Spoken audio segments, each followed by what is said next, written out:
Follow along with me.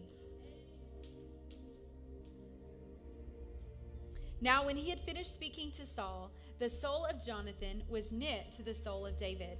Jonathan loved him as his own soul. Saul took him that day and would not let him go home to his father's house anymore. Then Jonathan and David made a covenant because he loved him as his own soul. And Jonathan took off the robe that was on him and gave it to David with his armor, even his sword and his bow and his belt. Now, you'll come to find out in services, if you don't already know, Jonathan was King Saul's son, and King Saul was after David, went at him to kill him. And on multiple occasions, Jonathan protected David from his very own dad. That's a really genuine and sincere friend. And the thing about your friend life is it's not something that's automatic. You have to learn how to be a good friend.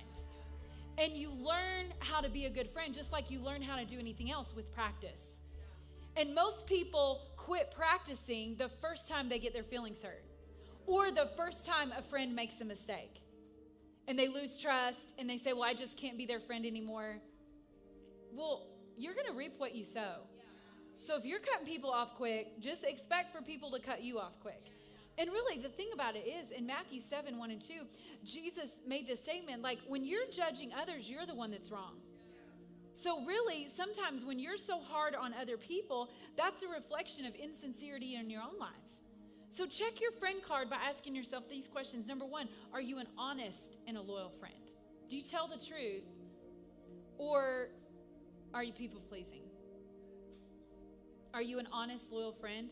Or are you a people-pleasing friend? Which means you don't really address things because you're afraid you might lose them. Listen, I wasn't scared of losing friends because I remember what my life was like before them. And I was like, well, I'll just go back to that. You know what I mean? Like, I still had a roof over my head. I still had clothes. Honestly, in many cases, I was fine without them. You know, I enjoy them, but like, I'm not going to compromise who I am for fear of losing someone or because I'm going to be lonely. What in the world? Like, does God live in you or not? He'll never leave you. He'll never forsake you. There's no, that's an open door for the enemy if you're emo like that.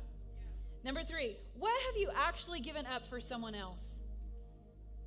Or are all your friends friends to you, but you're not really friends to anybody?